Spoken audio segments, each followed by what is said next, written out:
Today, I'm going to swap out this point for this electrofrog, so stay tuned and all will be revealed.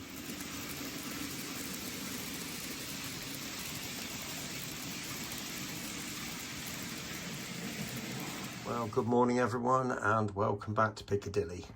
Now, I have to say this video nearly never happened, purely because I couldn't find this particular point. I looked in my stash and it wasn't there, and after a bit of hunting, probably about 20 minutes later, I'd found out that it had dropped down somewhere and landed in a place that I never thought of looking initially, but gratefully I've got it. So what am I going to do first of all then? Well, obviously the first thing is to remove all the gantries. Any that are kind of going to be in the way are going to come out. And you'll notice Piccadilly Gardens has been removed as well. That's finished now, by the way, and I'll show you that on Sunday. So what I'm going to do first of all is wet this and then get that point up. Okay, so I've got my pot of water. Now, I don't have to use a pipette, but if I tip it straight from the pot, I can pretty much guarantee it's going to go everywhere, hence the cloth. It just saves all the stuff underneath, to be honest with you, and you know, unless you go to all the trouble of removing everything. But you know, there we go. Right, let's move on. Okay, that's been about 10 minutes. That's coming up quite nicely by the looks of things.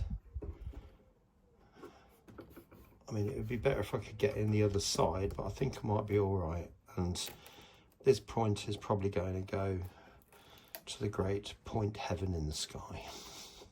Kind of like that.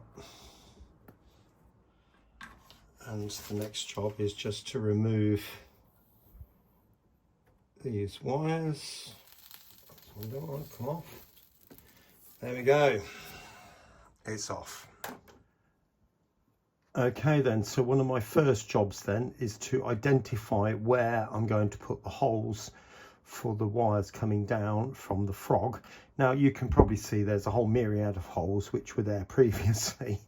So I'm going to be using that one just there. Right, so there are two things we need to do to this point. The first being we need to join these two rails together and these two rails together. So the best way to do that is to cut the webbing across there, so we leave a channel all the way across. Now the bit you're aiming for is between the frog and this section here, so any of these will be perfect. And obviously we don't want to go down here because they're the switch rails and they're the bits that are going to be moving, and this area is obviously the frog. So I'm just going to take those there, so I'm just going to press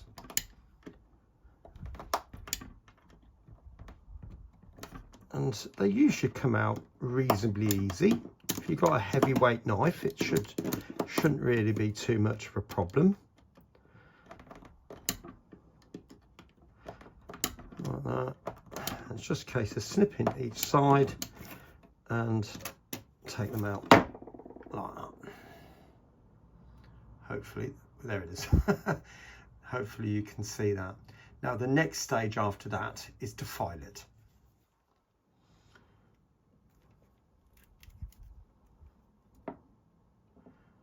So just tinning the rails, and one last one just in there. Next up, you need to have some little wire. Make sure it's solderable wire, and you want it no longer than the width between those two rails or those two rails. Obviously we don't want it joining in the middle. So my next stage then, and I'm obviously using a helping hand, and if you haven't got one, I strongly suggest you get one. They are so useful. I'm just going to flatten that off a little bit now and put that in there.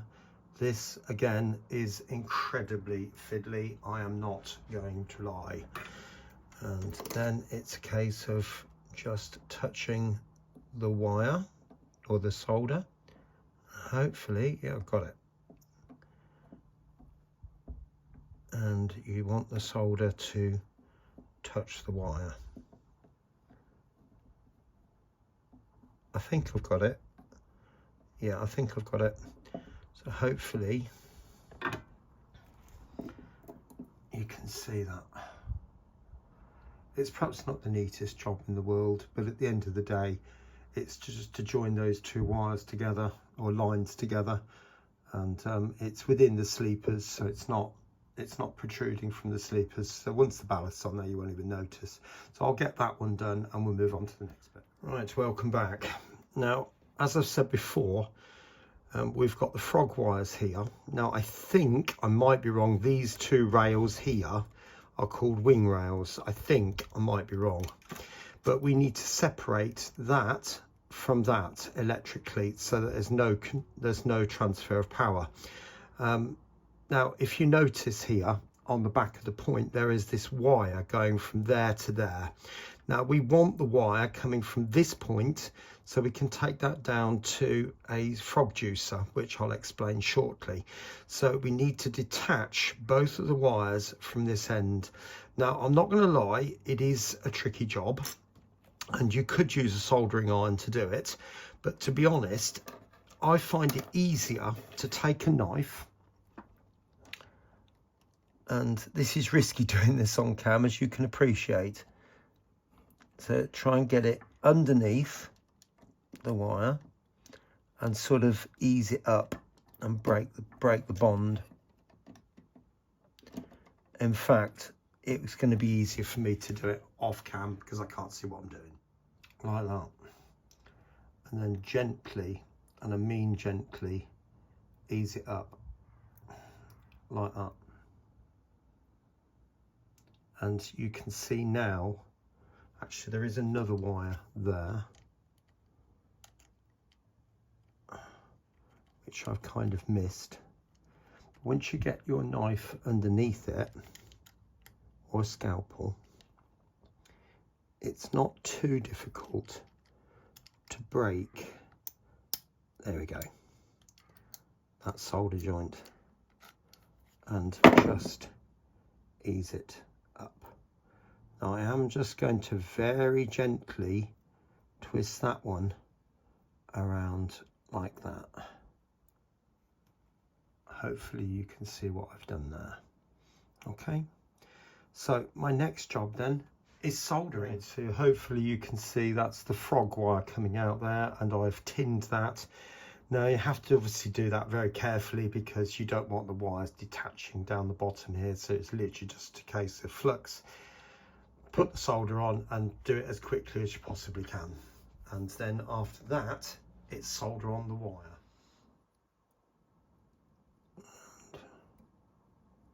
And just touch. Right, so as you just saw, that's on there now, but you need to put it on a piece of heat shrink. Now I've got this from Lidl's, and it's a fantastic little set, to be honest with you, and there's so many different sizes in there. I think for this particular one I want yellow, so I'll just get on, you touch it with the soldering iron up and down, and then it shrinks onto it.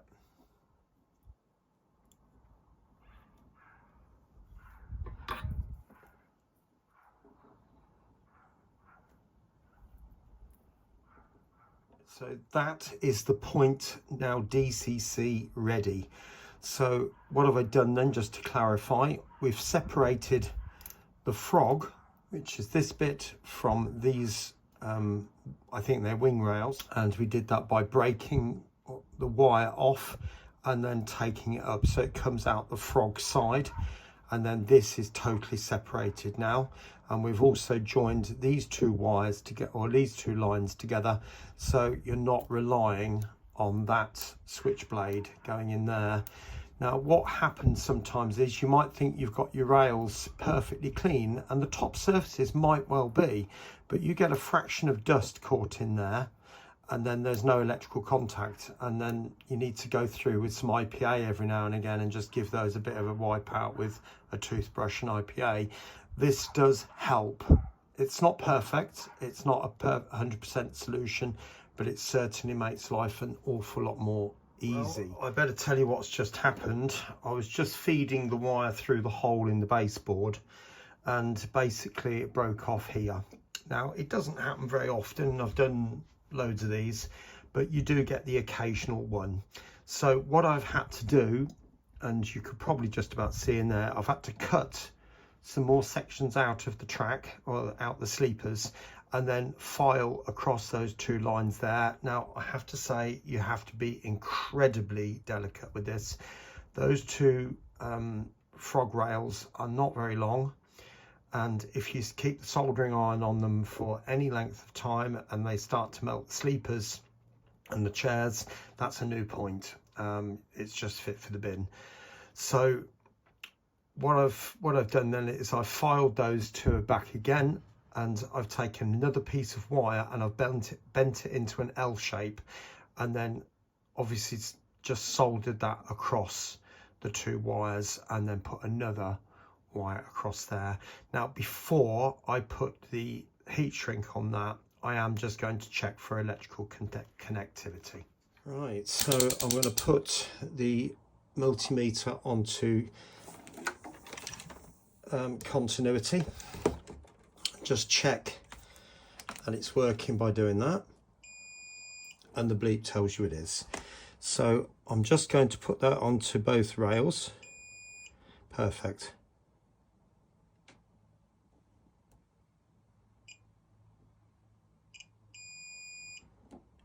Okay,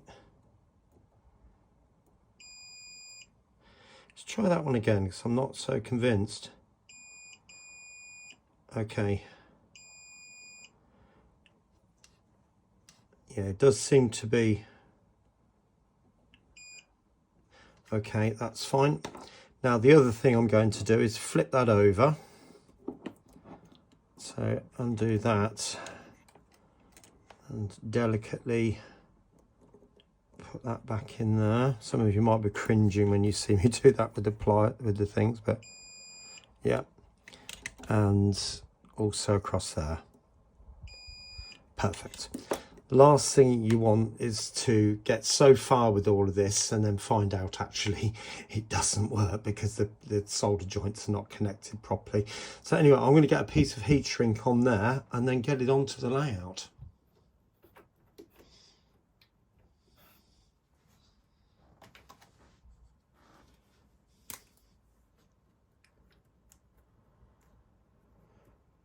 Right, there we go. So you can see now I've managed to refit the point, and I've just marked where two black lines on the top there where I need to tin the side of the rails.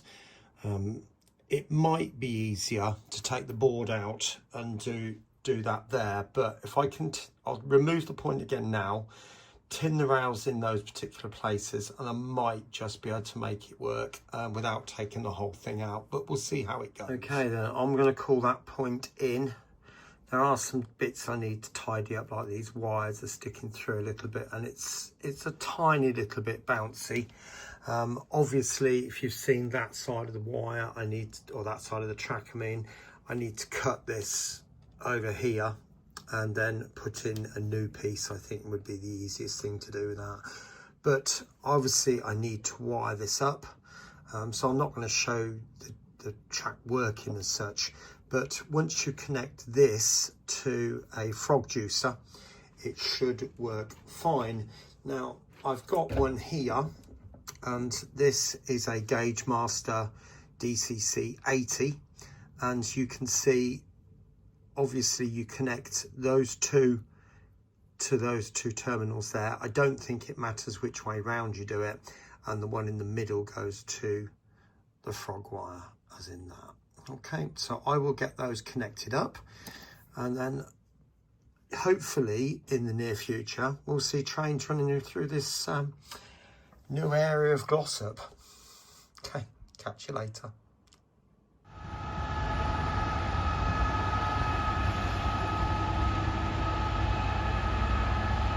66186.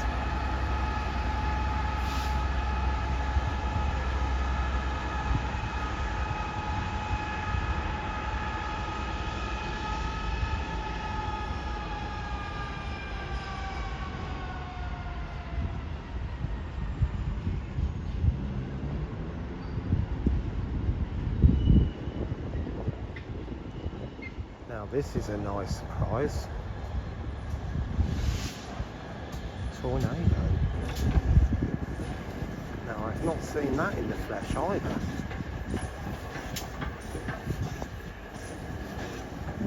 Absolutely fantastic. I'm going to stop it there because there's a kid right in front of me.